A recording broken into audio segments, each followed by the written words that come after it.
यही हम आज कह रहे हैं और यही हम आखिरी श्वास पर कहेंगे।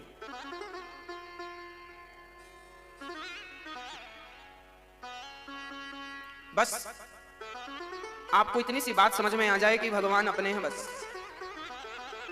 यदि आप ये समझ गए पूरी जिंदगी में 100 साल की उम्र में यदि आप केवल इतना समझ गए कि केवल कृष्ण मेरे हैं और श्री राधा रानी मेरी हैं, बस यदि आप इतना समझ गए तो इसके बाद फिर ना कुछ समझाने की जरूरत पड़ती है ना कुछ समझने की। ये 18 पुराण 4 वेद बस यही तो समझाने के लिए हैं कि कृष्ण तुम्हारे हैं। बस इतनी सी बात समझ में आ जाए। यही 4 वेदों का 18 पुराणों का और आज तक जितने ऋषि मुनि इस धरती पर आए हैं उन सबके कहने का अर्थ केवल यही है कि तुम्हारे केवल भगवान है। बस इतनी सी बात यदि हमारी समझ में आ जाए तो हमारा जीवन सफल हो जाए। पर विडंबना यह है कि पता नहीं क्यों हम ये स्वीकार नहीं करते कि भगवान ही हमारे हैं, कृष्ण ही हमारे पिता हैं और राधा ही हमारी माता है, राम ही हमारे पिता हैं और सीता ही हमारी माता है, नारायण ही हमारे पिता हैं और लक्ष्मी हमारी माता है। बस कितनी सरल है। यदि ये बातें समझ में आ गई बस ना तो तत्व का ज्ञान समझना पड़ेगा, ना इंद्रियों का ज्ञान, ना आत्मा का ज्ञान, ना परमात्मा का ज्ञान। इस ज्ञान के सामने सारा ज्ञान फीका है। आज तक जितनों ने भगवान को पाया है ना उन्होंने केवल यही छोटा सा ज्ञान प्राप्त कर लिया था। बस स्वीकार कर लिया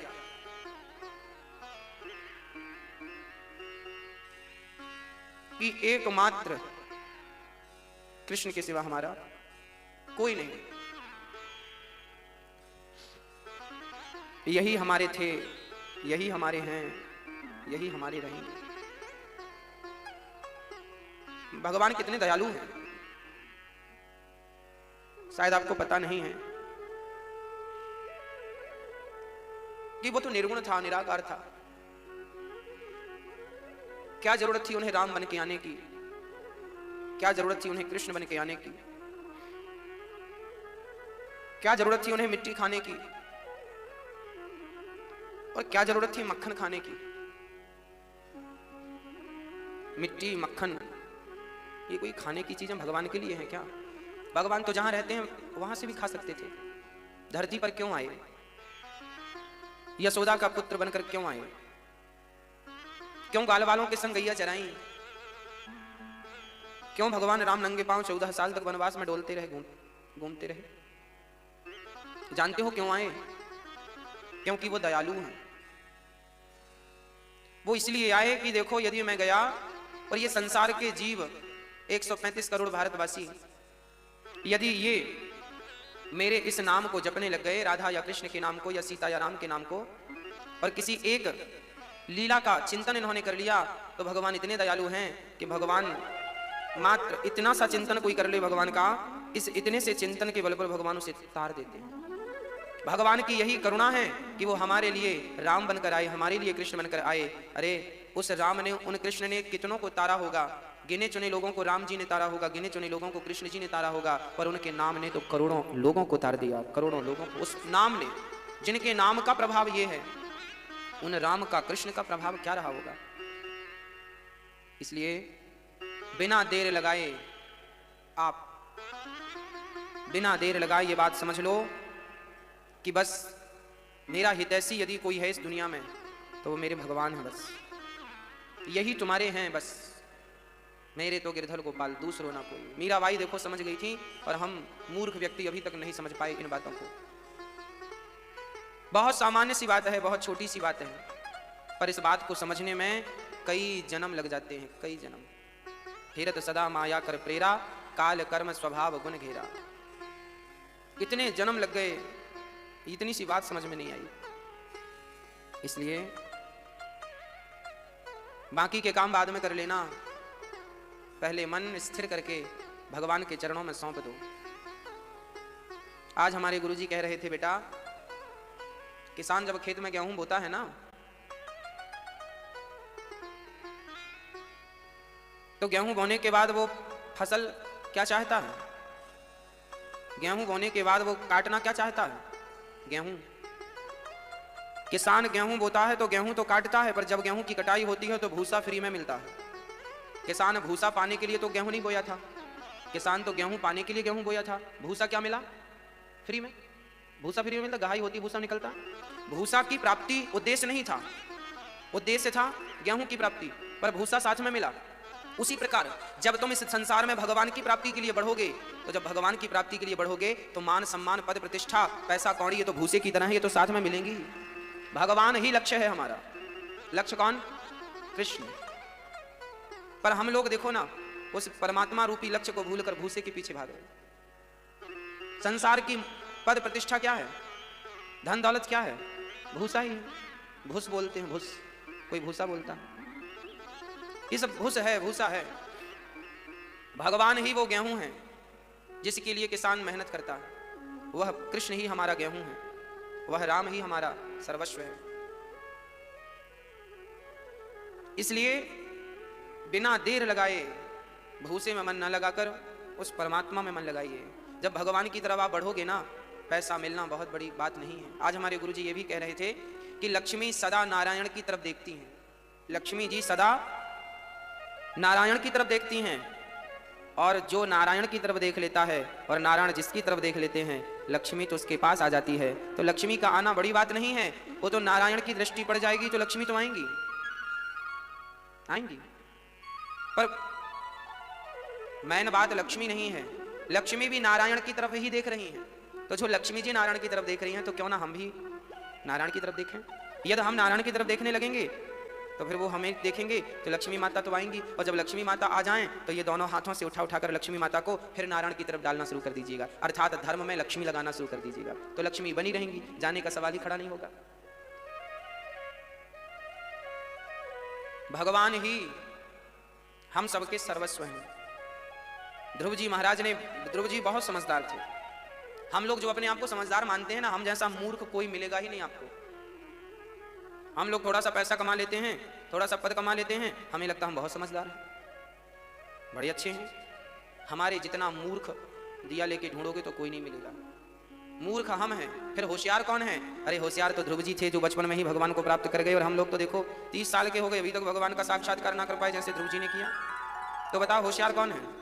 ध्रुव जी होशियार है, मीराबाई होशियार निकली, नरसिंह मेहता होशियार निकले, तुलसीदास जी होशियार निकले, सूरदास जी कबीरदास जी होशियार निकले, और हम सभी मूर्ख हैं। हम मूर्ख, महामूर्ख। अभी भी मन नहीं लगा भगवान में, तो फिर सबसे ज्यादा नुकसान हमारा ही।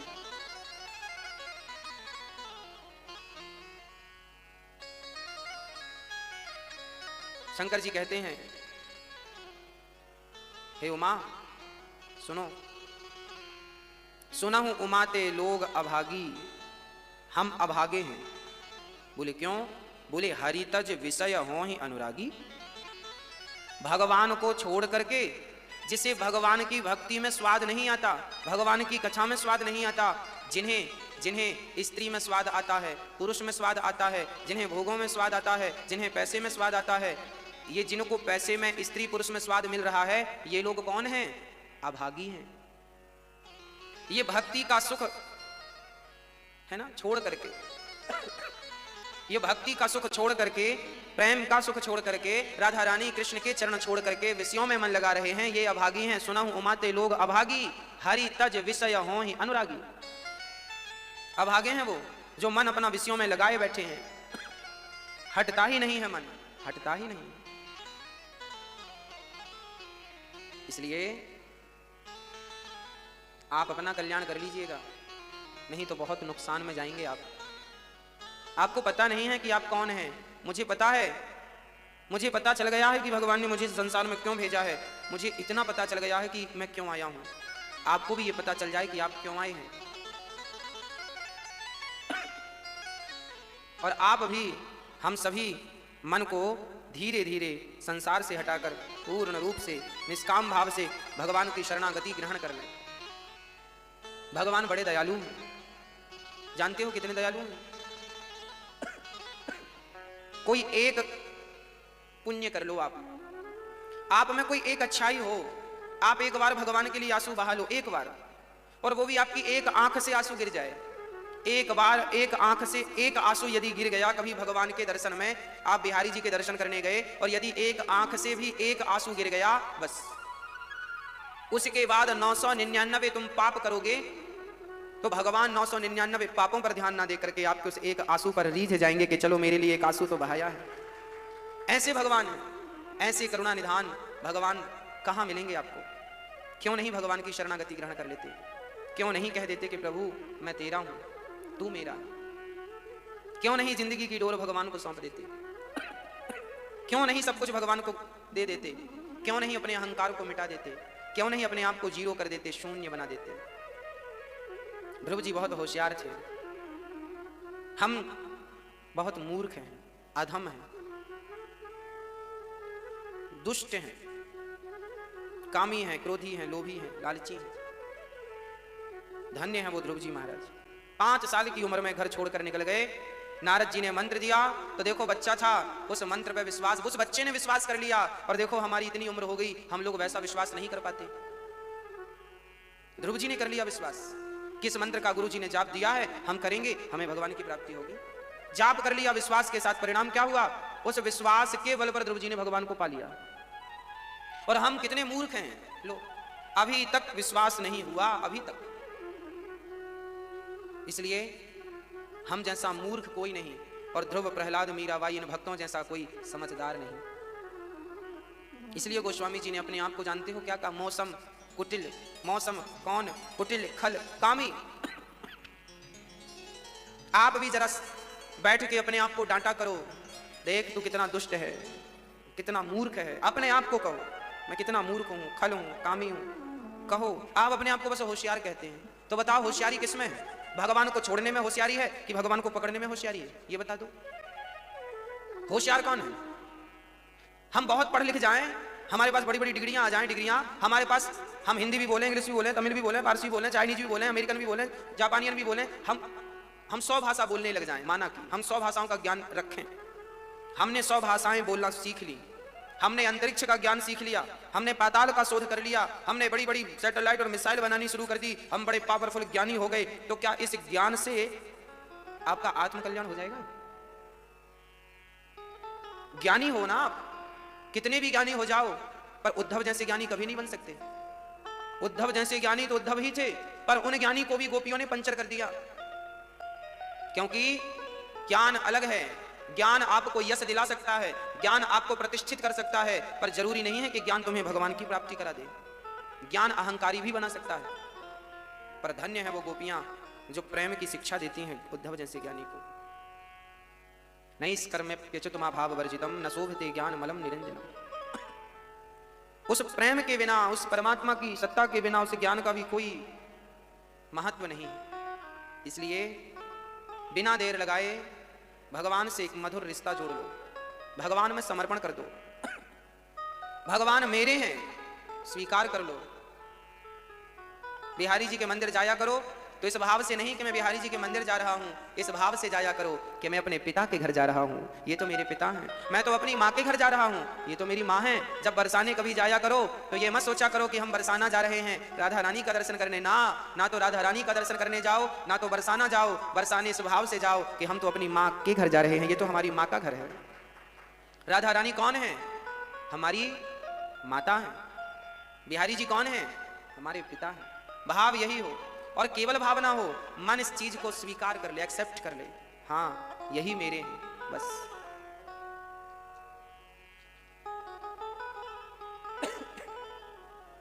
श्री ध्रुव जी के वंश में एक बहुत बड़े भक्त हुए हैं पृथु भगवान, जिन्होंने पृथ्वी का दोहन किया है और यज्ञ किए हैं। तो यज्ञ भगवान ने प्रकट होकर दर्शन दिया तो उन्होंने भगवान से 10,000 कान मांगे हैं। कान कितने? 10,000। क्यों मांगे? कान उन्होंने इसलिए मांगे कि 2 कानों से कथा ठीक से सुन नहीं पाते। कथा सुनने में भी सुख मिलता है। सच कहूं, हमें रात को नींद तब आती है जब हम कथा सुनते हैं। हम सोते नहीं है यदि हम कथा नहीं सुनते तो। मोबाइल में कथा चालू कर लेते हैं, दूर मोबाइल रख देते हैं, 2 फीट दूर मोबाइल पास में रख के नहीं सोना चाहिए, नुकसानदायक होता है, दूर रख देते हैं। कथा चलती रहती है और कथा चालू हुई 2 मिनट में हम सो जाते हैं, और कथा नहीं सुनते तो फिर 20 मिनट तक नींद नहीं आती। कथा सुनने से मन बिल्कुल शांत हो जाता है, मन सबको छोड़ देता है। मन ने जिस जिसको पकड़ रखा है ना, मन छोड़ देता है। और आप बिल्कुल कथा सुनते रहिएगा, लेट करके बिस्तर पर कथा सुनते रहिएगा, भगवत चिंतन करते रहिएगा, अपने आप आपको सुंदर नींद आएगी। और सिर्फ नींद नहीं आएगी, सपने में ठाकुर जी भी आएंगे। आज हमने सपने में एक बहुत उच्च कोटि के संत का दर्शन किया। आज बीती हुई रात को बहुत उच्च कोटि के संत का दर्शन किया। बहुत विद्वान थे वो, बहुत उच्च कोटि के संत थे वो। आज वो हमें पढ़ा रहे थे सपने में और हम पढ़ रहे थे उनसे। देखिए, सपनों की यात्रा इसी को कहते हैं, सपनों का अध्ययन इसी को कहते हैं। कई बार हम आपको वो बातें सुनाते हैं कथा में जो हमने सपने में देखी हैं। सपने में भी कभी हम कथा सुनाते होते हैं तो कभी सुन रहे होते हैं। जो जहां रम जाता है ना, उसे वहीं से काम होता है। जो जहां जिस वातावरण में होता है, उसके सपने भी उसी वातावरण से रिलेटिव होते हैं। इसलिए अपने आप को इस माहौल में ढाल दीजिएगा। जब सपने में ऋषि मुनियों का दर्शन हो जाए, साधु संतों का दर्शन हो जाए, जब संतों का दर्श स्पर्श होने लग जाए, तो समझ लीजिएगा कि संत मिल गए हैं तो भगवंत मिलेंगे ही मिलेंगे, ये कंफर्म हो गया। पराभव श्री प्रियव्रत जी का विवाह विश्वकर्मा की पुत्री से हुआ। इन्हीं के वंश में श्री ऋषभदेव भगवान हुए और ऋषभदेव ने अपने बच्चों को उपदेश करके, ज्ञान दे करके घर छोड़ करके निकल गए थे और भगवत चरणों में चिंतन करते हुए अपना देह पूरा किया। सब कुछ मोह ममता त्याग दिए, कपड़े भी त्याग दिए शरीर के। और ऋषभदेव जी अपने बच्चों को उपदेश दे करके गए। क्या उपदेश दिया? नायम देहो देह भाजाम रलोके कष्टान कामान नरहते पिडभुजाम ये तपो दिव्यम पुत्रकायेन सत्वम सुध्यै दस्मात् ब्रह्म सौख्यम त्वनंतम। नायम देहो देह भाजाम नरलोके, ये शरीर हमें क्यों मिला है? क्या भोगों के लिए मिला है? संसार के सुख के लिए मिला है? संतानोत्पत्ति के लिए मिला है? या आत्म कल्याण करने के लिए मिला है? कभी विचार हम खुद से करें, प्रश्न स्वयं से पूछें कि हमारा शरीर जो हमें प्राप्त हुआ है, इसकी सार्थकता किसमें है? किसमें सफल होगा यह जीवन? भोगों में या भगवान में? ऋषभदेव जी के से ज्ञान से 9 बेटे योगी बन गए और भरत जी सबसे बड़े बेटे। भरत जी को परम वैराग्य हो गया घर परिवार से, जबकि भरत जी बहुत बड़े राजा थे। आप लोगों के पास कितनी दौलत है? मैया जी, ओ मैया, कितनी दौलत है आपके पास? कितना पैसा है आपके पास? है ना मैया, बताओ कितना पैसा है आपके पास? लाख, 10 लाख, 50 लाख, 1 करोड़, 10 करोड़, 50 करोड़, इतना ही होगा। 50 करोड़ है आपके पास? मैया, आपके पास है 50 करोड़? हंस रही हो, मतलब है।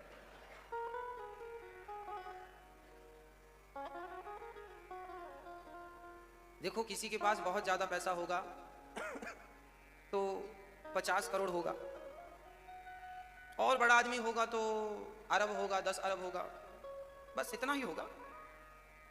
पर भरत जी के पास कितना पैसा था जानते हो? पूरा भारत उनका था, वो पूरे भारत के राजा थे। पूरी प्रॉपर्टी उनकी थी, सोने चांदी के खजाने भरे थे उनके पास, एक एक हीरा करोड़ों का था। इतना उन राजा ने घर के मोह को छोड़ने में देर नहीं लगाई, चुटकियों में छोड़ दिया। आप लोगों के पास 10 लाख की संपत्ति होती है ना, तो आपसे 10 लाख रुपया छोड़े नहीं जाते। और इन राजा महाराजाओं ने हजारों करोड़ की प्रॉपर्टी यूं चुटकियों में यूं छोड़ दी, यूं। और भरत जी सबका त्याग करके गंडकी नदी के किनारे पहुंच गए और प्रेम से भगवान का चिंतन करने लगे। एकांतवास, कोई झगड़ा नहीं, कोई माथापच्ची नहीं, एकांत। हमने भी जंगलों का भ्रमण शुरू कर दिया है। जानते हो क्यों? देखेंगे किसी जंगल में जहां बढ़िया लगेगा, वहां एक घास की कुटिया बना के वहीं रम जाएंगे।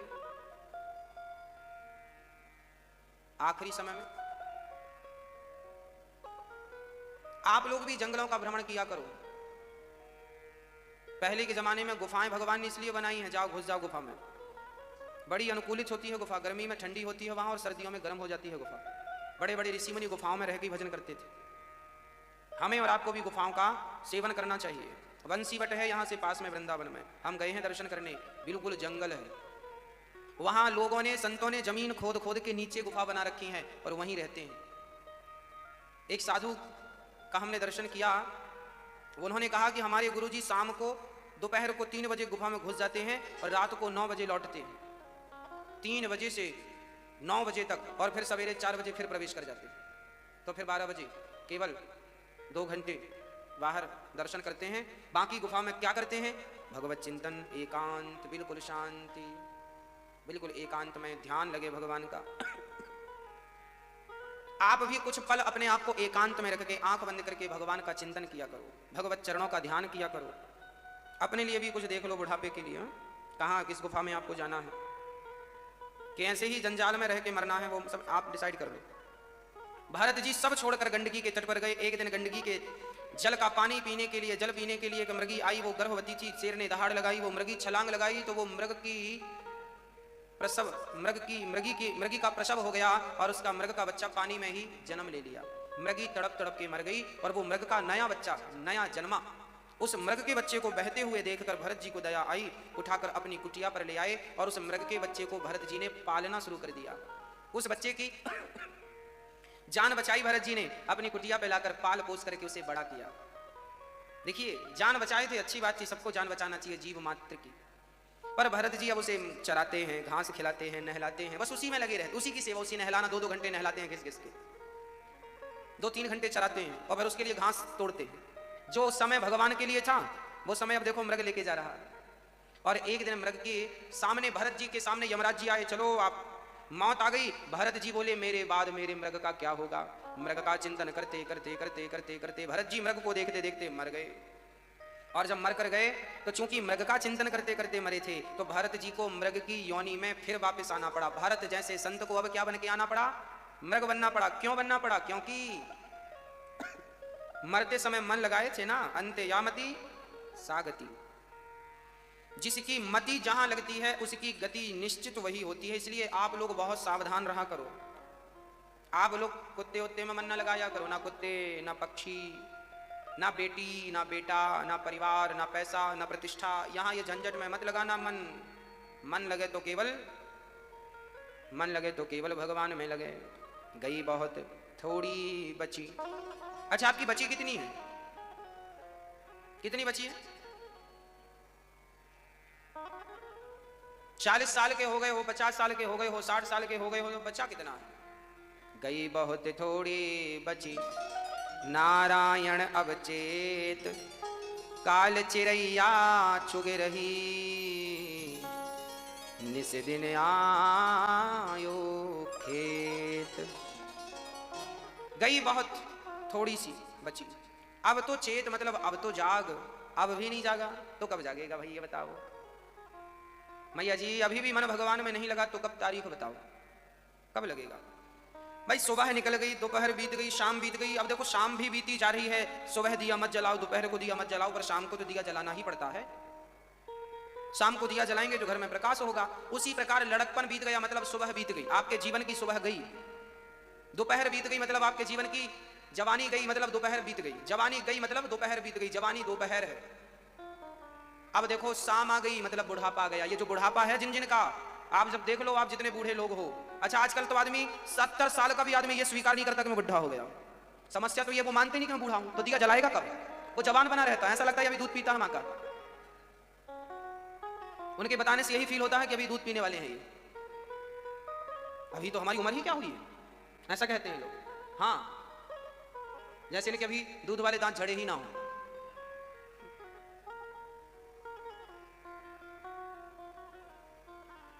मैं आपको बताऊं बुढ़ापा कब से? 50 साल के हो गए मतलब बुढ़ा हो गया व्यक्ति, माने ना माने। 50 साल की जिसकी एज है, आज मैं बुढ़ापे की एज डिक्लेयर कर रहा हूं। 50 साल के आप हो गए, जिसकी एज 50 पार हो गई, बस 51, 52 जाओ वन, मतलब वन की तरफ इशारा है। 50 साल मतलब बुढ़ापा। 60 साल मतलब बुढ़ापे का मैच्योर, 70 साल मतलब बुढ़ापे की चरम सीमा, और 80 साल मतलब विदाई बुढ़ापे की। अब देखो आप कहां चल रहे हैं। और 80 के बाद भी कोई रह जाए तो फिर उसका, हमारे यहां कहावत कहते हैं, बहु जीना बहु जोतना क्यों ना मुसीबत होए। बहु जीना मतलब बहुत जिंदा रहना भी गलत है, और बहुत जोतना, पहले के जमाने में जिसकी ज्यादा खेती होती थी ना वो ज्यादा परेशान होता था। अब बैल से जुताई होती थी, अब बैल कहां ढूंढे, 4 बैल लगाए तो भी 1 एकड़ जुत पाता था, 2 एकड़ दिन भर में जुत पाता था, बुवाई 2 एकड़ की।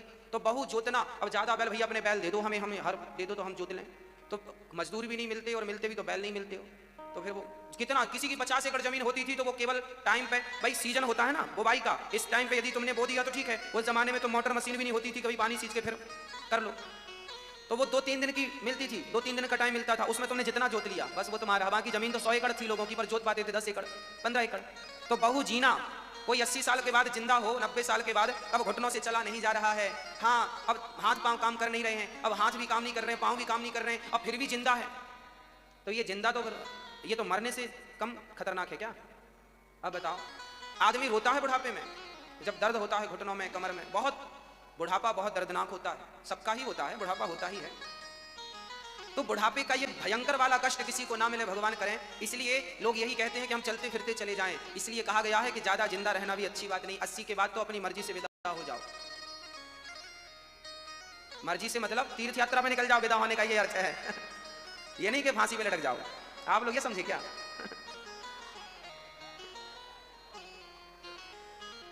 80 के बाद विदा होने, हम तो कहते हैं कि 60-70 में ही घर परिवार से विदा हो जाओ, बेटा जा रहे हैं, अब दुखे सुखे वहीं रहेंगे बिहारी जी के चरणों में।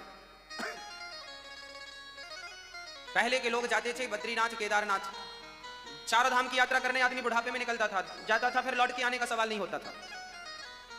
और आजकल तो कहीं भी जाए लौट के फिर घर आ जाता है। 50 साल के आप हैं मतलब आप बूढ़े हैं। तो देखो, लड़कपन है सुबह, जवानी है दोपहर, और बुढ़ापा है शाम। आपका बुढ़ापा आ गया मतलब शाम आ गई, और सुबह दोपहर को दिया ना जलाओ तो चलेगा, पर शाम को दिया जलाना ही पड़ता है। उसी तरह आपका बुढ़ापा आ गया मतलब जिंदगी की शाम आ गई, अब तो भक्ति का दिया जलाओ, अब तो प्रेम का दिया जलाओ। अब नहीं जलाओगे तो फिर कब जलाओगे, अब थोड़ी फिर से जवान होगे, अब थोड़ी फिर से मौका मिलेगा। ये मौका मिला है, अब इसका उपयोग करना है या दुरुपयोग करना है, मर्जी आपकी। हाँ, एक संत जी कह रहे थे, यह अवसर फिर नहीं मिलने का, सत्संग करो सत्संग करो। यह अवसर फिर नहीं मिलने का, सत्संग करो सत्संग करो। यह वक्त नहीं फिर हिलने का, सत्संग करो सत्संग करो। यह अवसर फिर नहीं मिलने का, सत्संग करो सत्संग करो। यह अवसर मिला है, अब मिलेगा इसका भरोसा नहीं है, इसलिए सत्संग करो सत्संग करो, सत्संग करो सत्संग करो। स्वीकार कर लो, मन को किसी भी तरह से भगवान के श्री चरणों में लगा दो। जवानी में लगाओ, बुढ़ापे में लगाओ, बस लगाओ मन को भगवान में। बस निवृत्त हो गए हो, भरत जी मरे तो क्या बने, मृग बने। आपको क्या बनना है, आपका मन स्त्रियों में लगा रहेगा, मेरी पत्नी का क्या होगा, मरने के बाद पत्नी पत्नी करते मरोगे तो खुद किसी की पत्नी बन के आना पड़ेगा, फिर तुम्हारी भी शादी, फिर तुम्हारी भी मांग में सिंदूर होगा, फिर तुम भी मंगलसूत्र लेके ऐसे घूमते रहोगे, फिर घूंघट संभालते रहना। अब लगाए हो मन स्त्रियों में तो बनो स्त्री। ये जितनी स्त्रियां हैं आप सब पुरुष थी पिछले जन्म में। जब पुरुष मरता है तो स्त्री का चिंतन, मेरी पत्नी का क्या होगा, पत्नी का बढ़िया होगा, तुम जाओ आराम से। लोग पति पत्नी का, पुरंजनोपाख्यान में ये बात मन की नहीं बोल रहा हूं, लिखा है शास्त्रों में। पुरंजन नाम के एक व्यक्ति थे, उनकी पत्नी का नाम था पुरंजनी। उनका मन जब वो मरने लगे ना तो उनका मन उनकी पत्नी में लगा। उनकी पत्नी बड़ी सुंदर थी, पुरंजनी। पुरंजन इतना पागल था अपनी पत्नी के लिए कि पुरंजनी खाए तो पुरंजन भी खाने लग जाए, भूख होए ना हो, वो खा रही तो ये भी खाने लगे उसके साथ, उसी थाली में। वो नाचे तो ये भी नाचने लग जाए, वो हंसे तो ये भी हंसने लग जाए, हंसी नहीं आई तो भी। इतना पागल था वो। रोए किसी कारण बस तो ये भी रोने लग जाए, वो रो रही है तो मैं भी रोऊंगा। ऐसा पुरंजन जब मरा तो उसकी पत्नी का चिंतन करते मरा कि मेरी पत्नी का क्या होगा, क्या होगा, क्या होगा, क्या होगा। मरा, दूसरा जन्म क्या हुआ, वो पुरंजन पुरुष था, स्त्री बन के पैदा हो गया। लिखा है, स्त्री बन के आया और फिर वो भी किसी की पत्नी बना और उसका पति मर गया तो चला सती होने, मैं पति के संग सती होंगी। तब तक भगवान आए, ए पागल कहां जा रहा है? बोले मेरे पति मर गए हैं, मैं सती होने जा रही हूं। भगवान बोले पागल तू अपने आप को पहचान, तू स्त्री नहीं है। मैं तो स्त्री हूं, देखो 4 बच्चों की मां हूं मैं। अरे पागल तूने स्त्री समझ रखा है अपने आप को, तेरे मोह के कारण तू स्त्री बना है, तेरे मोह के कारण। और ऐसा ही देख, आज पति के संग मोह कर रहा है, अगले जन्म में फिर पुरुष बन जाएगा, पुरुष बन के फिर स्त्री से मोह करेगा, फिर स्त्री बन जाएगा, स्त्री होके फिर कभी कुत्ता पाल लिया, कुत्ते से मोह करेगा, फिर कुत्ता बन जाएगा। यही गोल गोल चक्र चलता रहेगा। इसी चक्र से निकालने के लिए भगवान ने हमें भेजा है, जाओ इन्हें भागवत सुना करके से कुचक्र से निकालो। इनका मन संसार में स्त्री पुरुष से निकलकर, कितनी बार आप स्त्री बने हैं, कितनी बार आप पुरुष बने हैं, कितनी बार पुनरपि जननम पुनरपि मरणम पुनरपि जननी जठरे शयनम, कितनी बार हमारा और आपका जन्म हो चुका है। अब तो जाग जाओ, अब तो मन विषयों से हटा करके, अब तो मन भज गोविंदम भज गोविंदम गोविंदम भज मूढ़ मते। ऐ मूढ़ मते, भज भगवान का नाम, यही तुझे कुचक्र से निकालने वाला है। इसलिए आप बिल्कुल मन विषयों में ना लगाओ, मन केवल परमात्मा में लगे। स्त्री में लगेगा तो स्त्री बनना पड़ेगा, पुरुष में लगेगा पुरुष बनना पड़ेगा। कब तक स्त्री बनती रहोगे, कब तक बच्चों की मां बनती रहोगे, कब तक बाप बनते रहोगे? अरे कब भगवान के चरणों में जाओगे, कब अपना कल्याण करोगे? इसी में फंसे रहोगे क्या?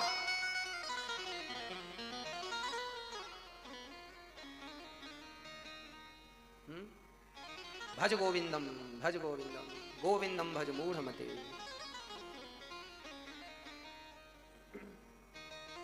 अच्छा, एक बढ़िया सी कहानी सुनाते हैं आपको, बिल्कुल सत्य घटना। एक गांव था, मैया ओ मेरी माँ ध्यान से सुनिएगा। एक गांव था, उस गांव में एक गुफा थी। गांव के बाहर में एक गुफा थी। गांव वालों का कहना यह था कि जो इस गुफा में एक बार जाता है लौट कर कभी नहीं आता। सही में जो गया था लौट कर नहीं आया था।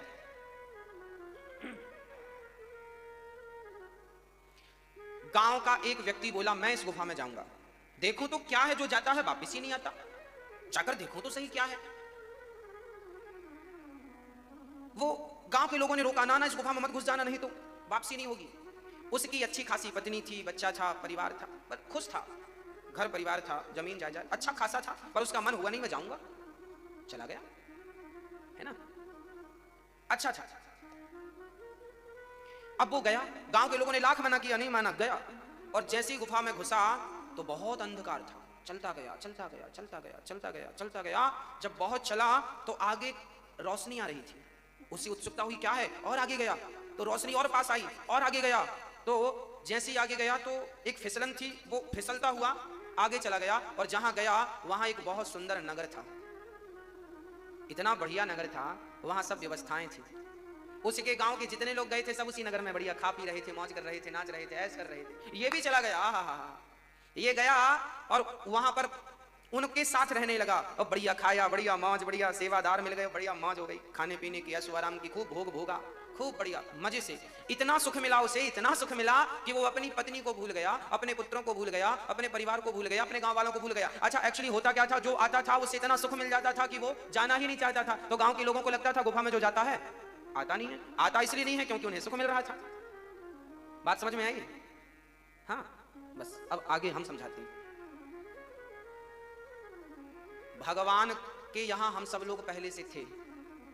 भगवान का चरण ही हमारा घर है, रियल वाला। उस रियल घर से हम लोग मन बनाते हैं चलो एक बार घूम के आते हैं। तो घूमने कहां गए?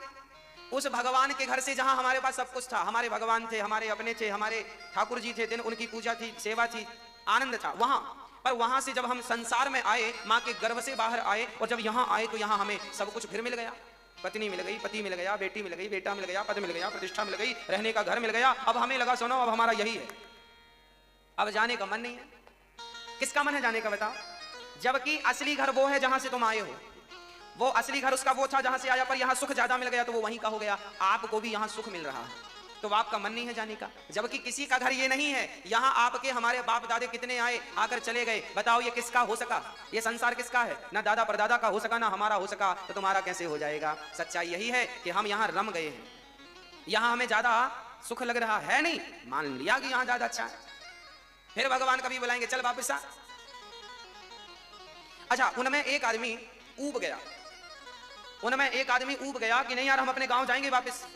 और वो गांव की तरफ फिर उसी गुफा के रास्ते से चला गया और फिर वहां जाकर बताया कि मरा कोई नहीं है, सबको सुख वहां मिल रहा था, सोने का मन किसी का नहीं था। बस भक्तों, यहां से जब आनंद से वापसी आप भगवान की तरफ कर लो, उसी का नाम मोक्ष है, उसी का नाम मुक्ति है, वही भगवत प्राप्ति है। आप बिल्कुल भगवान में मन, आप ये बिल्कुल मान लो कि ये सुख नहीं है, ये सुख ही दुख है, इसलिए यहां उलझना ही नहीं है, सीधा भगवान के चरणों का चिंतन करना है। हाँ, इसलिए भरत जी कह रहे हैं कि मैं मृग बन गया हूं, आप लोग मत बन जाना, कहना हमारा मान लो, नहीं तो बहुत कष्ट उठाना पड़ेगा। मान मेरा कहना, नहीं तो पछताएगा, ये मिट्टी का खिलौना मिट्टी में मिल जाएगा। मान मेरा कहना, नहीं तो पछताएगा, ये मिट्टी का भरत जी महाराज मृग बन के इसलिए आए क्योंकि अंते या मति सागति, जिसकी मति जैसी होगी उसकी गति निश्चित वैसी होगी। इसलिए हमारे यहाँ जब कोई मरता है तो वो यही प्रार्थना करता है भगवान से कि हे नाथ, जब मैं मरूं इतना तो करना स्वामी, जब प्राण कन से बोले गीता पढ़ लो, गीता पढ़ लो, रुद्राष्टाध्याय याद कर लो, वेद पुराण पढ़ लो, पर भरत जी साइलेंट, चुप रहते हैं। इसलिए चुप रहते हैं, ज्यादा बोलने में आदमी उलझ जाता, ज्यादा बोलना भी नहीं चाहिए, मौन रहो तो ही अच्छा है। कम से कम विष मत घोलो, बोलो यदि पहले तुम तौलो फिर मुख को खोला करना, पुष्प नहीं बन सकते हो तो कांटे बनकर मत रहना।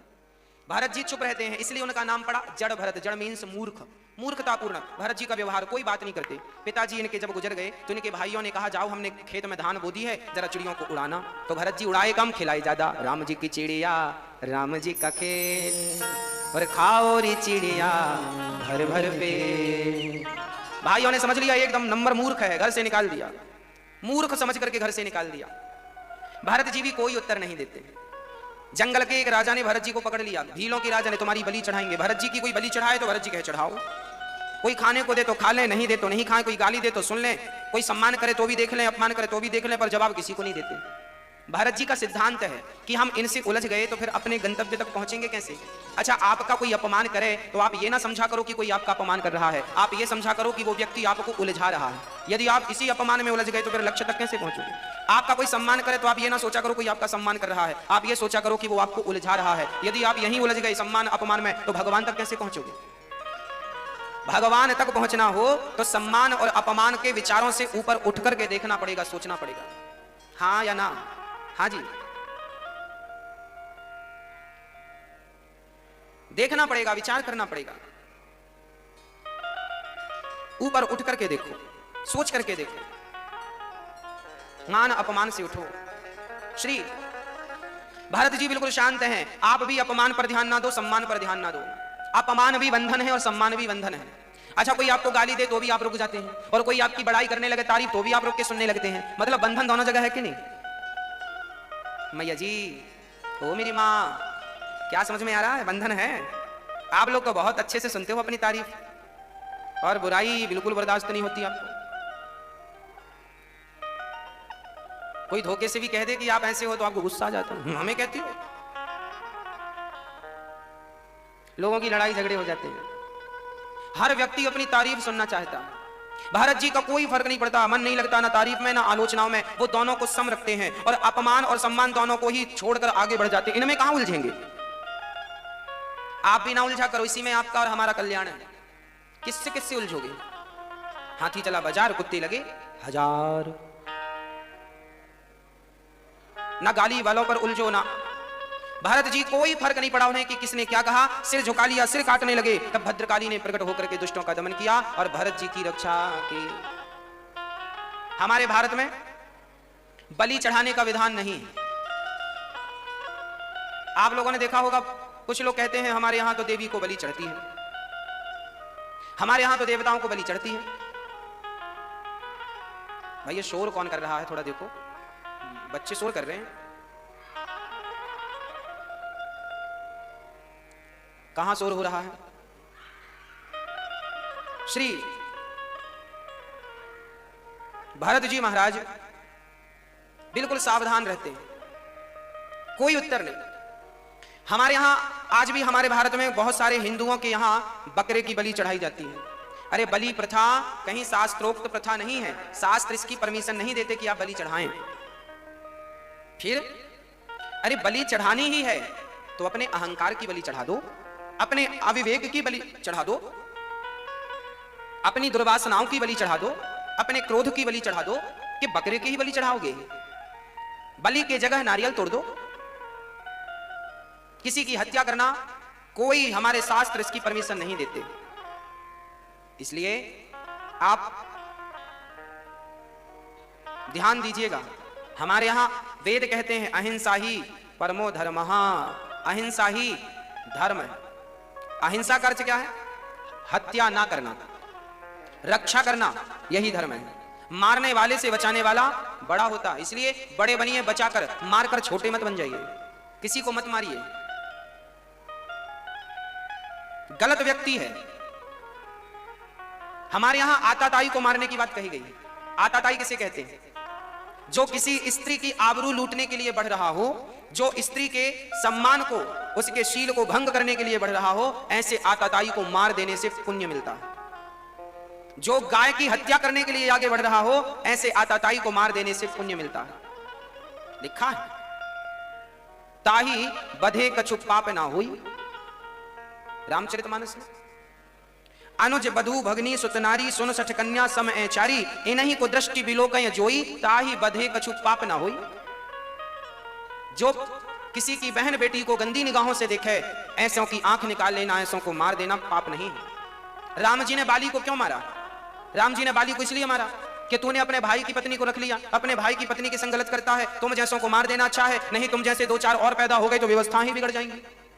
कि अपने जो बलवान है, भाई आप बलवान हो तो अपने कमजोर भाई की पत्नी को आप रख लो, ये सही थोड़ी है। और बाली यही करता था, अपने भाई की पत्नी को ही रख लिया अपनी पत्नी बनाकर। लो, कई लोग कहते हैं कि बाली को राम जी ने क्यों मारा, बाली को राम जी ने क्यों मारा, बाली को राम। भाई तुम्हारी पत्नी को तुम्हारा कोई भाई रख लेगा तो तुम मार नहीं डालोगे उसे? राम जी ने मार दिया, न्याय किया, यही तो न्याय है। तो किन्हें मारना है? बकरे को नहीं मारना, बकरे ने कुछ नहीं बिगाड़ा किसी का। जो बिगाड़ रहे हैं उन्हें मारो, समाज में जो गंदगी फैला रहे हैं उन्हें मारो। अब तो आप किसी को मार नहीं सकते, कानून है तो कानून के हवाले करो। गलत है तो भाई सब लोग कानून के हवाले करो, भाई ये गलत आदमी से पकड़ के ले जाओ, सजा दो इसे।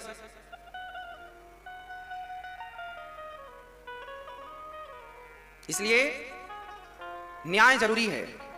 किसी जीव की हत्या नहीं करनी चाहिए। श्री भरत जी महाराज ने बड़े प्रेम से जंगल का भ्रमण किया। रास्ते में इन्हें एक पालकी पर चढ़ा राजा मिल गया, राजा रहुगण। सिंधु सौवीर देश का राजा था। वो रहुगण पालकी पर चढ़ के सत्संग करने जा रहा था। तभी उसका एक कहार बीमार पड़ गया, तो भरत जी को पालकी पे लगा लिया। भरत जी तुम चलो कंधा पे रख के। भरत जी ने कहा चलो। भरत जी चल पड़े, पर भरत तो संत आदमी थे, चींटी ना मर जाए तो छलांग लगा के चल रहे थे। एक बार इतनी जोर की छलांग लगाई भरत जी ने कि राजा रहुगण की पालकी सिर पर टकराई। पालकी सिर पर टकराई। तभी भरत जी महाराज उस राजा की तरफ देख करके, राजा ने कहा मेरी पालकी सिर पे टकराई है, देखो रक्त बहने लगा। बड़ा गुस्सा आया रहुगण को, कौन है ये आताताई उठाई, मुझे पालकी नहीं उठ पा रही है, आज दंड दूंगा इसे, मृत्यु दंड। भरत जी को लगा राम राम ये मुझे धमकी दे रहा है। भरत जी ने आज सोचा कि इसे ज्ञान दे देते हैं, ये योग्य है, क्योंकि सत्संग करने जा रहा है ना, चलो रास्ते में दे देते हैं। तब भरत जी ने कहा राजन आप किसे मारने की बात कर रहे हैं, हमें या हमारी आत्मा को? हम आत्मा से अलग है, आत्मा शरीर से अलग है, आत्मा अलग है शरीर अलग है। अब आप किसे मारोगे, आत्मा को या शरीर को? शरीर तो 5 तत्वों से बना, ऑलरेडी मरा है। आत्मा ना हो तो शरीर का क्या अस्तित्व है, क्या महत्व है? कोई महत्व नहीं है। आत्मा, शरीर आत्मा के बिना अधूरा है, इसलिए कीमत आत्मा की है, शरीर की नहीं। आत्मा निकल जाए तो लोग मिट्टी में गाड़ देते हैं या चिता पे जला देते हैं। मैं कौन हूं? मैं आत्मा हूं। मैं वो आत्मा हूं जो परमात्मा का स्वरूप है। मैं ईश्वर अंश जीव अविनाशी, मैं ईश्वर का अंश हूं। आप कौन हैं? आप ईश्वर के अंश हैं। इसलिए ईश्वर अंश जीव अविनाशी, चेतन अमल सहज सुख राशि। ईश्वर अंश जीव अविनाशी, अच्छी बात है। परमात्मा सब में है, सबका है, इस भाव को समझना चाहिए। भारत जैसे ज्ञानी आज रहुगण को यही तो कह रहे हैं कि भाई देखो मरता कौन है? शरीर 5 तत्व पृथ्वी जल वायु अग्नि आकाश से शरीर बना है। 5 तत्व 5 में मिल जाते हैं। रही आत्मा की बात, आत्मा परमात्मा से मिल जाती है। हमारा शरीर 5 तत्वों से बना है। वो 5 तत्व कौन कौन से हैं? पृथ्वी, जल, वायु, अग्नि, आकाश। जब हम मरते हैं तो हमें चिता पर जलाते हैं। क्यों जलाते हैं? ताकि पृथ्वी तत्व पृथ्वी में मिल जाए। वायु तत्व, हमारे शरीर में पृथ्वी तत्व क्या है? बताओ कहां है पृथ्वी तत्व हमारे शरीर में? आप बताओ हमारे शरीर में पृथ्वी तत्व कहां है? बताओ मैया जी, ओ मेरी माँ, बताओ पृथ्वी तत्व कहां है? ये देखो, ये जो चमड़ी है ना, हमारे शरीर में जितनी चमड़ी है सब पृथ्वी तत्व है। हमारे शरीर में जो ऑक्सीजन है जिससे हम जी रहे हैं, ये वायु तत्व है। हमारे शरीर में भोजन पचाने की जो क्षमता है वो अग्नि तत्व का डिपार्ट है, जिसे हम जठराग्नि कहते हैं। अग्नि ना हो, आपका पेट देखिए गर्म होगा, आपकी बॉडी, शरीर गर्म होता है, ठंडा पड़ जाए तो आदमी मर जाता है। शरीर में गर्मी होती है कि नहीं होती है? पेट में गर्मी, पेट क्यों गर्म होता है? क्योंकि यहां अग्नि है, ये भोजन पचाता है। तो अग्नि, चमड़ी पृथ्वी तत्व है, वायु तत्व है आपका ऑक्सीजन, हवा, और अग्नि तत्व है जठराग्नि। अब है जल तत्व। जल तत्व कहां है? आपके शरीर में पानी है कि नहीं? पानी पीते हैं आप? बिना पानी के पानी ना पिए आप 2 दिन तो क्या होगा? डॉक्टर कहेगा पानी की कमी से भी मर जाता है आदमी। पानी बराबर होना चाहिए शरीर में, इसलिए स्वस्थ व्यक्ति को सवेरे 5 गिलास पानी पीना चाहिए। प्यास नहीं लगी तो भी सवेरे पानी पियो। सवेरे नींद खुले सबसे पहले पानी पियो। पानी पीने के बाद 100 कदम 200 कदम चलो, उसके बाद फिर अपनी क्रियाओं के लिए जाओ। सवेरे पानी पिएंगे 5 गिलास, आपका पेट बिल्कुल स्वस्थ रहेगा, बीमारियों की संभावना ना के बराबर होंगी। सवेरे पानी ना पीने से, पेट की साफ सफाई नहीं होने से आपको बहुत सारी बीमारियों से गुजरना पड़ता है, जबरदस्ती बीमार रहना पड़ता है। ज्यादा से ज्यादा पानी कब पीना चाहिए? सवेरे। सवेरे 4 गिलास 5 गिलास पानी पी जाओ, बढ़िया दबा के पियो पानी। नहीं पी रहा तो भी पियो, खूब पानी पियो। और भोजन के तुरंत बाद पानी नहीं पीना। भोजन के 1 घंटे बाद पानी। भोजन किया है 9 बजे तो 10 बजे पानी पियो। 10 बजे भोजन किया तो 11 बजे पानी पियो। 11 बजे भोजन किया तो 12 बजे पानी पियो। 12 बजे 2 गिलास पानी पियो। मतलब जितना भोजन किया है, भोजन के 1 घंटे बाद 2 गिलास पानी पीना चाहिए। 2 गिलास पानी, ऐसे फिर 2 घंटे बाद फिर 1 गिलास या 2 गिलास पानी पी लो। टोटल आपको 12 गिलास पानी पीना है दिन भर में, सुबह से शाम तक। ठंडियों में कम कर सकते हैं, अभी कम से कम 10-11 गिलास तो पानी पियो। कम से कम भी 11-12 गिलास तो पानी पीनी चाहिए सर्दी में भी। पानी कम पियोगे तो सर्दी ज्यादा होगी। पानी, लोग कहते हैं पानी पीने से नहीं, पानी गुनगुना पीना चाहिए। सादा पानी नहीं, हल्का सा गुनगुना कर लो। गुनगुना पानी बहुत अच्छा होता है शरीर के लिए। फ्रिज का पानी तो जहर होता है। चील्ड पानी, ठंडा पानी कभी नहीं पीना चाहिए, जल्दी मार डालेगा ठंडा पानी आपको। गर्म पानी पियो। बूढ़ी माताओं को रात को सोने के पहले 10 मिनट गर्म पानी में गुनगुने पानी में बाल्टी में पानी भर लो और अपने दोनों पांव डाल दो गुनगुने पानी में, ताकि पांव का सिकाव हो और आपका खून का संचार बढ़िया हो, ताकि आपके घुटनों का दर्द, पांव का दर्द, कमर का दर्द कम हो जाएगा। रात को सोने के पहले 10-20 मिनट पानी डाल दो पानी में, पांव बढ़िया गर्म पानी में, थोड़ी सी फिटकरी डाल दो उसमें और बढ़िया गर्म पानी का सिकाव लेना चाहिए। गर्म पानी से, बहुत गर्म पानी से नहाना नहीं चाहिए। ये जो गर्दन के ऊपर का भाग है, ये गुनगुने पानी, गुनगुना पानी मतलब गुनगुना पानी समझते होंगे आप। हल्का सा ठंडा पानी हो, ना ठंडा हो ना गर्म हो, ऐसे पानी से मुंह धुलना चाहिए, सिर धुलना चाहिए ठंडे पानी से। गर्म पानी से सिर धुलने से नुकसान होता है। शरीर ये गर्म पानी से धुलो चलेगा, ये गर्म पानी से धुलोगे चलेगा, पर ये गर्म पानी से नहीं, ये इसको गर्म पानी से बचाना है। इसको नॉर्मल पानी जो बोर का निकलता है ना ताजा, वो पानी, उस ताजा से सर्दी चल रही है तो ताजा पानी। अब जैसे आपकी टंकी भरी है पूरा सवेरे के लिए, तो पानी बहुत ठंडा हो जाता है, तो आप उसमें इतना गर्म पानी मिलाएं कि वो बिल्कुल नॉर्मल नेचुरल हो जाए। उस पानी से आप बाल धो लो, उस पानी से मुंह धो लो, उससे थोड़ा सा फिर और गुनगुना मिला के फिर नहा लो। बहुत गर्म पानी से सिर धुलने से माइंड ठीक नहीं रहता, ठंडा चाहिए। कहते हैं पांव हो गरम, पांव हो गरम, खोपड़ी हो ठंडी, पांव हो गरम, माइंड हो ठंडा। जो व्यक्ति, एक बहुत बड़ा डॉक्टर जब मरा तो मरते समय उसने 2 चीजें लिखी। एक डायरी पर डॉक्टर ने 2 बातें लिखी। वो डायरी उस डॉक्टर की जब नीलाम हुई, क्योंकि बड़े बड़े डॉक्टर जब लिखते हैं ना तो उनकी चीजें नीलाम होती हैं, करोड़ों रुपया की नीलामी लगी डायरी की, इसमें कुछ लिखा होगा। और जब डॉक्टर साहब मरे और नीलामी हुई उनकी, तो करोड़ों की डायरी, और उसमें जब खरीदने वाले ने खोला तो पूरी पेज पलटा, आखिरी के पेज में 2 बातें लिखी थी। यही बातें लिखी थी कि जिसके जीवन में पांव गर्म होते हैं और दिमाग ठंडा होता है, पांव हो गरम। पांव गरम का मतलब ये नहीं कि बाल्टी में डाल के गरम करना है। गरम का मतलब यह है कि काम करो, पांव से चलो ज्यादा, तो क्या होगा? पांव गरम रहेंगे। बाल्टी में भी गरम करना है और चलना भी ज्यादा है, कम से कम 4 किलोमीटर तो रोज चलो। बूढ़े व्यक्ति को खटिया पे मत बैठे रहने दे, बोलो थोड़ा चलो, 1 किलोमीटर चलो, 2 किलोमीटर, जितना चलेंगे आप उतना स्वस्थ रहेंगे। चलिए, घुटनों में दर्द है तो फिर भले मत चलिए, फिर डॉक्टर जो कहें वो करिए, पर स्वस्थ हैं, सब बढ़िया है तो चलते रहेंगे तो फिर दर्द ही नहीं होगा। खड़े होकर पानी पीने से घुटनों का दर्द होता है, पर लोग खड़े होकर पानी गड़गड़ करके पी लेते हैं। अरे खड़े होकर पानी मत पिया करो, बैठ के पानी पिया करो। खड़े होकर पानी पीने से घुटनों में दर्द होता है, उस दर्द का डॉक्टरों के पास कोई इलाज नहीं है जो खड़े होकर पानी पीने से होता। पांव हो गरम और दिमाग हो ठंडा। पांव हो गरम, वाणी हो नरम। पांव हो गरम, वाणी हो नरम और दिमाग हो ठंडा। तीन बातों का ध्यान रखोगे तो जीवन में बस आनंद ही आनंद होगा। कभी ना डॉक्टर, ना बीमारी, ना झंझट। वाणी हो नरम, पांव हो गरम और दिमाग रहे बिल्कुल। इसे गरम मत होने। ये गरम आप लोग उल्टा करते हैं, पांव तो ठंडे पड़े हो, दिमाग गरम चल रहा। यही आपकी बीमारी का कारण है, यही आपके दुख का भी कारण है। बढ़िया पानी पियो समय से, क्या करना है इसका भी ज्ञान रखो थोड़ा सा। और श्री भरत जी महाराज आज कहते हैं, देखो हमारे भीतर जल तत्व होता है, पांचवा तत्व है आकाश तत्व। आकाश तत्व का अर्थ क्या होता है? आकाश तत्व का अर्थ यह है हमारे शरीर में जो खाली स्पेस होता है उसे आकाश तत्व कहते हैं। अब देखिए इस हॉल में आकाश तत्व कहाँ है? आकाश कहाँ है बताओ? ये जो खाली है, ये जो खाली प्रांगण, जो खाली, वो आकाश माना जाता है।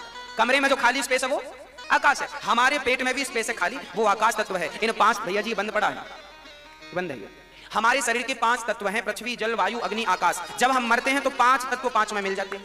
यही होता है ना, जो जहां से आया था वहां चला गया। पृथ्वी, वायु, जल, अग्नि, आकाश सब मिल गया। अब बचा आत्म तत्व। आत्म तत्व मतलब आत्मा। आत्मा कहां से आई? भाई आत्मा परमात्मा का स्वरूप है।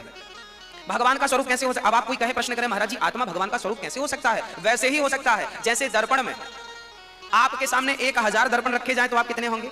1000। आप तो एक हैं, पर दर्पण 1000 होने से हर दर्पण में आपकी शक्ल दिख रही है। ऐसे जितने शरीर होते हैं, हर शरीर में परमात्मा का प्रतिबिंब ही आत्मा माना जाता है। वही आत्मा है। हर जीव के अंदर वही परमात्मा की छवि है। जैसे हर दर्पण में चित्र आपका ही।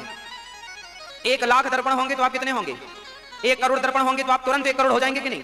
देर लगेगी कि नहीं? थोड़ा सा टाइम लग रहा है। 1 करोड़ बनने में आपको टाइम नहीं लगता, क्योंकि दर्पण 1 करोड़ है। जितने दर्पण उतने आपके चित्र, उसी प्रकार जितने शरीर उतने परमात्मा के चित्र। मतलब आत्मा ईश्वर का प्रतिबिंब है। जैसे दर्पण में आपका चित्र दिखता है, ऐसे आपके भीतर ईश्वर का चित्र है, पर वो चित्र आत्मा है। वो चित्र निकल जाए तो खाली शरीर ले जाओ शमशान।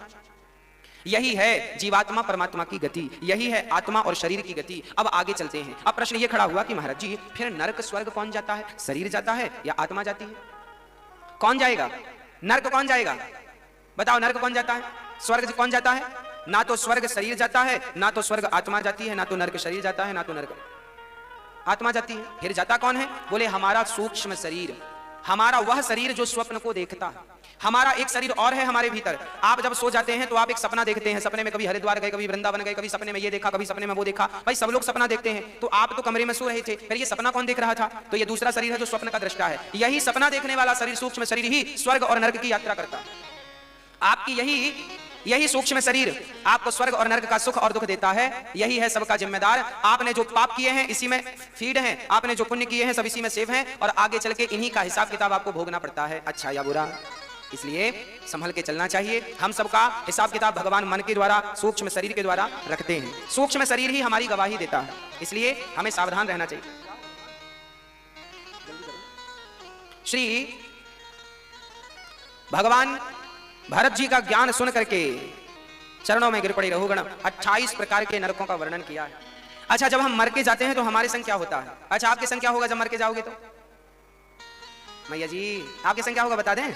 जब आप मर के जाएंगे, हम भी जब मर के जाएंगे, तो जब हम मरते हैं ना तो 13 दिन तक तो हम यहीं रहते हैं, जब तक हमारी तैर ही नहीं हो जाती।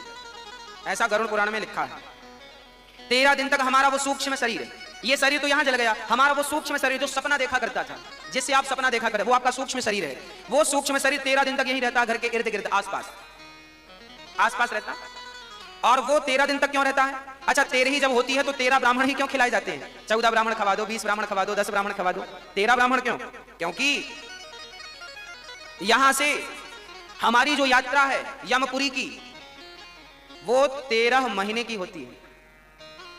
यहां से हम जब मरते हैं तो हमारा सूक्ष्म शरीर यहां से जाता है, तो सूक्ष्म शरीर को कौन ले जाता है? यमदूत। यमदूत कहां ले जाते हैं? यमपुरी। वहां पर क्या होता है? हिसाब किताब। तो मृत्यु लोक से यमपुरी जाने का टाइम कितना लगता है? 13 महीने। इसलिए 13 ब्राह्मण खवाए जाते हैं। 13 ब्राह्मण खाएंगे तो एक ब्राह्मण के खाने से 1 महीने का राशन पानी आपको रास्ते में मिलता जाएगा इकट्ठा। एक ब्राह्मण खाएगा तो 1 महीने का आपकी व्यवस्था होगी रास्ते की। रास्ते में जाओगे तो भूख प्यास लगेगी तो कुछ खाना पीना पड़ेगा ना। तो आपने खिलाया है तो आपको मिलेगा, खिलाया नहीं कहां से मिलेगा? 13 ब्राह्मण इसलिए क्योंकि यात्रा 13 महीने की होती है ना जी, इसलिए 13 ब्राह्मण खवाए जाते हैं, ताकि 13 ब्राह्मण खवाने से 13 महीने की यात्रा का पूरी व्यवस्था। भाई आप हरिद्वार 10 दिन के लिए जाते हैं तो 2 किलो के लड्डू लेके जाते हैं कि नहीं? मैया जी आप लोग आई होंगी तो ऐसे तो नहीं खाली हाथ आए होंगे, कुछ तो लाए होंगे लड्डू वड्डू कि चलो वहां नहीं मिला तो अपने खा लेंगे। ऐसे ही हम लोग जब मरते हैं तो अपनी व्यवस्था करते हैं। अच्छा, ये व्यवस्था कौन करता है? आपके बच्चे करते हैं। अच्छा, यदि आपके बच्चे तेरे ही ना करें, माना कि किसी के बच्चे दुष्ट हैं या किसी कारणवश तेरे ही ना हुई, तो क्या फिर उसे नहीं मिलता? हाँ, उसे फिर तब मिलता है जब उसने अपने जीवन में किसी को खिलाया हो। आपने यदि किसी को खिलाया है भाई, आपने किसी को खिलाया है, आपने किसी को पेट भर के खिलाया पिलाया है, तो फिर आपको वही मिलता है जो आपने खिलाया पिलाया। इसलिए कहता हूं कि आप कुछ करो ना करो, पर अन्नदान जरूर करना, क्योंकि आदमी सबके बिना रह सकता है पर खाए पिए बिना नहीं रह सकता। अरे कपड़ों के बिना भी हम लोग रह सकते हैं, चलो फटे पुराने पहन लेंगे। आदमी बोरा पहन लेता है, बोरा जानते हैं, आलू जिसमें भर के आते हैं, बोरा बोरा पहन लेते हैं। जब जरूरत पड़े भाई कपड़े नहीं तो बोरा लपेट लो, चलो बोरा भी नहीं तो लोग फिर पत्ते लपेट लेते हैं, पत्ते बलकल वस्त्र जो बोलते हैं हम लोग, बलकल वस्त्र लपेट लेते हैं, चलो बड़े बड़े पत्तों के पहन लेते हैं, चलो उसका ऑप्शन है। पर भाई भोजन नहीं मिला, इसका क्या ऑप्शन है? भोजन तो तब मिलेगा ना जब आप किसी को खिलाएंगे। इसलिए आपके बच्चे तेरे ही करें ना करें, आप अपने हाथ से दान पुण्य करते रहेंगे तो भी बड़े डरे रहते हैं, क्या होगा अब, क्या होगा अब, क्या होगा। आपको बढ़िया सी आसन में बिठाते, बढ़िया मखमली आसन है, वहां बिठाई, यमराज जी खड़े हैं, आपको बिठाया, अब आप डर रहे हैं। तभी वहां यमपुरी में फिर भगवान आते हैं, भगवान आए और भगवान नारायण आए और आपके पास बैठे, और भगवान को देख क्या बड़ी प्रसन्न हुआ, प्रभु आप आ गए, हमें तो आपकी तलाश थी। भगवान बोले चलो अभी हिसाब कर लेते हैं। आप गए हैं, आप भी चेयर पर बैठे हैं, आपके सामने भगवान बैठ गए आमने सामने मुंह करके। अब भगवान बोले चलो हिसाब कर लेते हैं। आप बोले कैसा हिसाब? हाँ हाँ तुम गए थे ना अभी मृत्यु लोक में 25, 50, 100 साल रह के आए हो, वहां का हिसाब। अच्छा अच्छा ठीक है कर लो। वहां एक बहुत बड़ी टीवी लगा रखी है भगवान ने, ऐसी टीवी लगी है, और वहां आपने जन्म से मृत्यु तक जो भी किया है भगवान के यहाँ सब रिकॉर्ड चल, रिकॉर्डिंग सीसीटीवी कैमरा भगवान ने पहले से लगा रखे, सब रिकॉर्ड चल रहा, रिकॉर्ड हो रहा। आपके जन्म से मरते तक की पूरी पिक्चर भगवान पेन ड्राइव लगा देते हैं, तो पूरी पिक्चर दिखती है। आपने कितना पुण्य किया, कितना पाप किया, कितनों का गला दबाया, कितनों की रोटियां छीनी, कितनों के साथ गलत किया, कितनों के साथ अधर्म किया, और कितनों के साथ धर्म किया, कितनों के साथ अच्छा किया। आपका पुण्य पाप सब दिखता है, और केवल दिखता नहीं, भगवान कैसे सॉफ्टवेयर है कि सब अलग अलग होता जाता है, पुण्य पुण्य अलग, पाप पाप। यमराज जी से भगवान ने कहा चलो हिसाब किताब कर लो। यमराज जी ने पूरा हिसाब किताब डायरी पर किया, तो निकला क्या? आपके 100 ग्राम पुण्य निकले, 5 किलो पाप निकला। किसी का कम ज्यादा भी हो सकता है। अच्छा आपका कितने पाप निकलना चाहिए? आपके कितने किलो पाप निकलने चाहिए? अच्छा बताओ, 5 किलो, 3 किलो, 2 किलो, 1 किलो या 10 किलो? भैया जी निकलेंगे पाप के नहीं? ऐसा तो नहीं कुछ नहीं निकलेगा। हम तो यही चाहते हैं आपके कोई पाप ना निकले, पर किए होंगे तो निकलेंगे। अच्छा पुण्य निकलते हैं कम, पाप निकलते हैं, क्योंकि हम लोग पुण्य कम करते हैं, पाप ज्यादा करते हैं। भगवान ने कहा देखो आपके 100 ग्राम पाप हैं और 100 ग्राम पुण्य है, 5 किलो पाप है। अब बताओ, भगवान कहते हैं देखो, फिर हम लोग कहते हैं भगवान हमें माफ कर दो, 5 किलो पाप ज्यादा हो रहे, कुछ कम कर दो। भगवान बोले नहीं, इसमें कम कुछ नहीं हो सकता, इसमें यहां बिल्कुल कम नहीं, अब आपको भोगना ही पड़ेगा। तो 5 किलो पाप के बदले भगवान आपको कहते हैं जाओ फिर से जहां से आए हो, जाओ 84 के चक्कर में। 84 का चक्र क्या है? फिर नाली का कीड़ा बनो, फिर गधा बनो, बिल्ली बनो, कुत्ता बनो, हाथी बनो, पेड़ बनो, पौधा बनो, फिर मछली बनो, और 84 लाख योनियां भोग के फिर जाओगे। तब भगवान कहेंगे अच्छा अब तुम्हारे 5 किलो पाप खत्म हो गए, और अब फिर से तुम्हें एक बार 5 किलो पाप गए, अब 100 ग्राम जो पुण्य बचा, उस पुण्य के बल पर तुम्हें एक बार भगवान फिर मनुष्य का तन देकर के भेज देंगे। जाओ ये मौका दे दिया है, अब गलत ना करना। पर हम लोग ये जो आप जितने मनुष्य बैठे हो, आप सब वही 100 ग्राम पुण्य के बल पर मनुष्य बने हो। आपने 100 ग्राम पुण्य किया था पिछले जन्म में, उसके बल पर आप 84 का चक्कर काट के आए हैं, पापों का फल थोड़ा सा पुण्य किया है, उस पुण्य के बल पर आप आज मनुष्य का तन पाए हैं। बड़े भाग्य मानुष तन पावा, सुर दुर्लभ सदग्रंथ निगावा। बड़े भाग्य से मानव का तन मिलता है, इसलिए मानव का तन पाकर के केवल अच्छे काम करना, बुरे काम छोड़ देना किसी और के लिए। आप अच्छे अच्छे कर लेना, आप सारे अच्छे काम करना, बुरे काम में बिल्कुल मन न लगाना, यही इस मानव तन की सार्थकता है। प्रिय भक्तों, ये रहा हमारा हिसाब किताब। किसी को भी डाउट हो तो पूछ लीजिएगा। आज रात को हम आपके प्रश्नों का उत्तर देने के लिए रात्रि को प्रश्नोत्तरी करेंगे यहीं मंच से 8 बजे। आपको जिनको भी कोई भी प्रश्न पूछना हो इन सब्जेक्ट से जुड़ा हुआ, आप प्रश्न पूछ सकते हैं। यूट्यूब पर हम आपके प्रश्नों का उत्तर देने आएंगे, आप लोग जुड़िएगा। रात्रि को 8 बजे अनिरुद्धाचार्य नाम के चैनल से जुड़िएगा, रात्रि को ठीक 8 बजे यहीं पर होगी। आप जितने लोग आना चाहें आप भी सम्मिलित हो जाइएगा प्रश्नोत्तरी के सत्र में। अब राजा परीक्षित डरे। देखिए ज्ञान देकर के तो भरत जी ने रघुगण का कल्याण कर दिया, अब पापी से पापी व्यक्ति तरेगा कैसे, यह प्रश्न खड़ा हो गया। हाँ जी, अजामिल जैसा पापी भगवान का नाम लेकर के तर गया। कान्य कुब्जे दुजह कश्चित दासी पति रजामिलः नामना नष्ट सदाचारो दास्याः संसर्ग दूषितः। अजामिल ने अपनी बुद्धि भ्रष्ट कर ली। ब्राह्मण थे अजामिल, पर इनने एक दासी एक वैश्या से मन लगा करके अपना सदाचार बिगाड़ लिया। याद रखना, हमारे शास्त्र कहते हैं, गीता में लिखा है पहले अध्याय में, गीता के पहले अध्याय में लिखा है कि अर्जुन जब खड़े होकर के देखे महाभारत में कि सामने दाऊ जी खड़े हैं, पिताजी खड़े, पिताश्री खड़े हैं, पिता के तुल्य गुरुजन खड़े हैं, पितामह खड़े हैं, गुरुजी खड़े हैं, सब भाई लोग खड़े हैं, अब हम कैसे युद्ध करें? तो अर्जुन ने भगवान श्री कृष्ण से कहा कि प्रभु देखिए, यदि ये सारी सेना मारी गई यदि ये सारे सैनिक मारे गए, सैनिक मारे जाएंगे तो इनकी पत्नियां विधवा हो जाएंगी और फिर वो विधवा कल को किसी और पुरुष के संग संबंध रखेंगी और फिर उनसे बच्चे पैदा होंगे तो वो बच्चे सब वर्णशंकरी कहलाएंगे और ऐसे वर्णशंकर लोगों से समाज में अराजकता फैलेगी। भगवान कृष्ण ने, अर्जुन ने यह प्रश्न किया है, प्रभु क्या करें? अब देखो यहां कितना बढ़िया संकेत है। हम सभी सनातन धर्मियों को वर्ण संकरता से बचना चाहिए। अच्छा, वर्ण संकरता क्या होती है वो भी मैं आपको बता दूं। वर्ण संकरता से बचना चाहिए। ये वर्ण संकरता क्या है? पति और पत्नी, इनके सिवा जैसे किसी का पति नहीं है, अब वो स्त्री दूसरे पुरुष से संबंध रखे और फिर बच्चा उत्पन्न करे, अपने पति के अतिरिक्त दूसरे पर पुरुष से, जो स्त्री पर पुरुष से संबंध रखकर बच्चा उत्पन्न करती वो बच्चा वर्ण संकरी है। कोई पुरुष अपनी स्त्री छोड़कर पर स्त्री के साथ बच्चा उत्पन्न करे, वो बालक वर्ण संकरी कहलाएगा। ब्राह्मण को ब्राह्मण में ही विवाह करने की विधा है, क्षत्रियों को क्षत्रिय में, वैश्यों को वैश्यों में, शूद्रों को शूद्रों में। यदि आपने इन मर्यादाओं के तार को तोड़ा तो फिर जो संतान आपकी होगी वो वर्ण संकर होगी और उस संतान से ना तो माँ बाप का भला हो सकता है, ना तो संपूर्ण भारतवर्ष का भला हो सकता है। वो संतान माँ बाप को नरक लेकर जाती है, स्वयं तो नरक जाएगी पर माँ बाप को नरक। ये गीता के पहले अध्याय में लिखा है, मैं बोल नहीं रहा हूं मन से। हमारे शास्त्र इसकी परमिशन बिल्कुल नहीं देते। इस परमिशन क्या नहीं देते? आप पति पत्नी दोनों और साथ में रहो और पति पत्नी से जो संतान उत्पन्न होगी वो अच्छी संतान है, वो माँ बाप को स्वर्ग ले जाएगी। परंतु पुरुष किसी दूसरी स्त्री के संग, स्त्री दूसरे पुरुष के संग संबंध बनाती है और फिर वहां से संतान उत्पत्ति होती है, वो वर्ण संकरता कहलाती है ना। आपातकाल में ब्राह्मण क्षत्रिय कन्या से विवाह कर सकता है। आपातकाल में ब्राह्मण आपातकाल में क्षत्रिय कन्या से विवाह कर सकता है। इसका अर्थ ये नहीं कि कर लो ना, गलत हो जाएगा। आपातकाल सबके लिए ये नहीं है। शास्त्र कहता है जैसे ययाति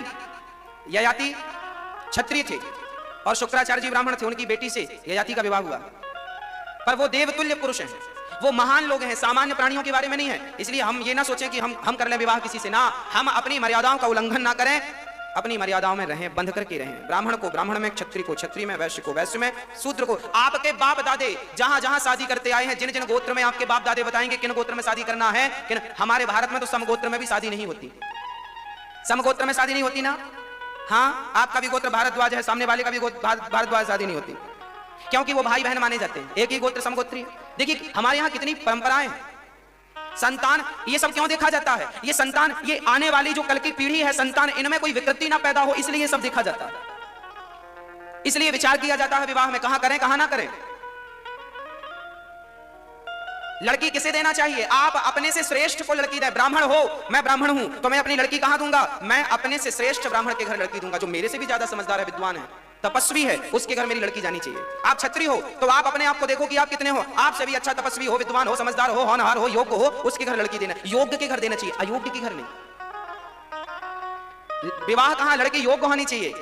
अच्छा, केवल लड़की योग्य नहीं देखी जाती थी हमारे यहाँ लड़की के आचरण तो देखे जाते थे, माँ बाप के आचरण भी देखे जाते हैं। लड़की हम जिससे विवाह करने, इसके माँ बाप के आचरण कैसे हैं? यदि माँ बाप के आचरण बिगड़े हैं तो फिर लड़की के बिगड़ेंगे, लड़के के बिगड़ेंगे। इसलिए हमारे यहाँ कहते हैं शादियां कहां करनी चाहिए?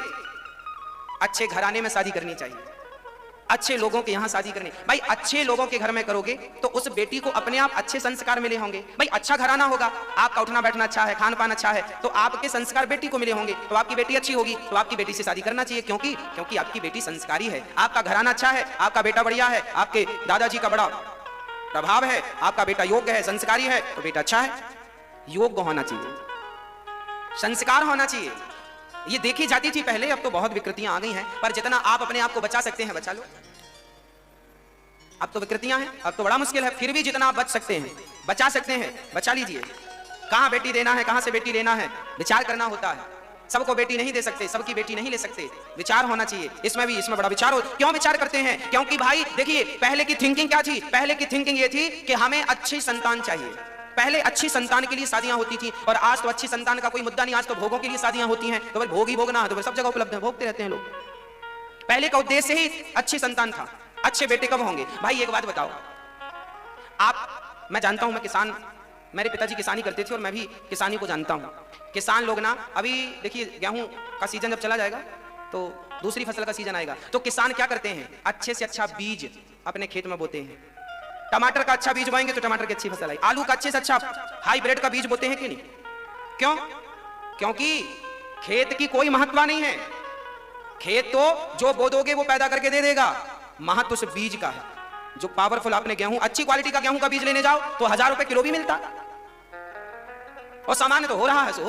तो अच्छी क्वालिटी का वो जो फसल चाहिए उसके लिए बीज अच्छा हो, उसी तरह से आपको अच्छी संतान चाहिए तो उच्च कोटि की विचारधारा वाला पुरुष हो, उच्च कोटि की विचारधारा वाली स्त्री हो। इन पुरुष के संबंध से जो संतान उत्पत्ति होगी वो निश्चित देश का कल्याण करके रहेगी, निश्चित समाज का कल्याण करके रहेगी। इसलिए हमारे बाप दादे शादी विवाह में विचार करते थे, पर आजकल कोई विचार नहीं होता।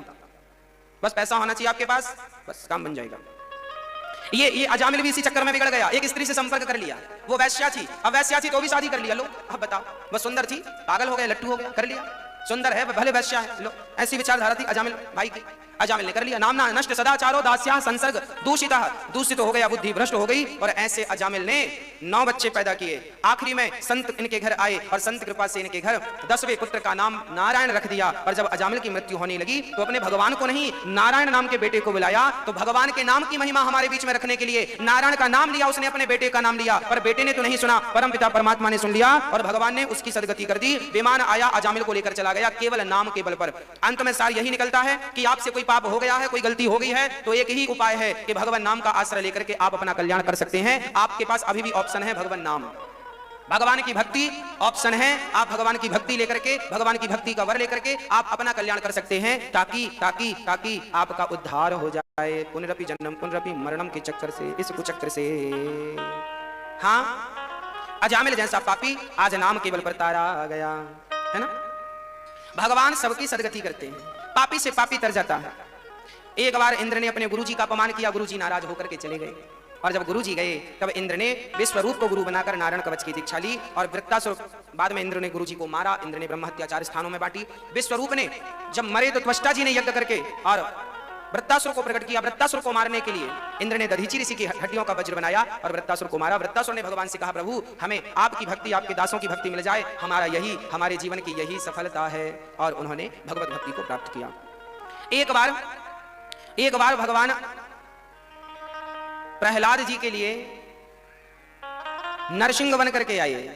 यदा देवेषु वेदेषु गौषु विप्रेषु साधुषु धर्मे मयि च विद्वेषः सवा आशु विनश्यति। हाँ, जब जब धर्म पर अत्याचार हुआ है तब तब भगवान को आना पड़ा। प्रहलाद जी बचपन से ही भगवान की भक्ति करते थे। इनके पिता ने बहुत सारा कष्ट दिया है इन्हें, पर धन्य है प्रहलाद जी कि इनका विश्वास हिला भी नहीं। और बस ये निरंतर भगवत चिंतन करते रहे, भगवत चिंतन करते रहे। भगवत चरणारविंद में अपना मन आपने लगाए रखा। पल भर के लिए आपने मन को हटाया नहीं, पल भर को मन को हटाया नहीं। पढ़ने के लिए गए हैं संडामर्क के यहाँ और पढ़कर आए। पिता ने पूछा तुमने क्या पढ़ाई की? तब इन्होंने कहा, श्रवणम कीर्तनम विष्णु स्मरणम पाद सेवनम अर्चनम वंदनम दास्यम सख्यमात्म निवेदनम। पहली भक्ति क्या है? कथा सुनना। इसलिए आप अधिक से अधिक कथा श्रवण करने में मन लगाइए। कथा सुनिए, कथा सुनिए।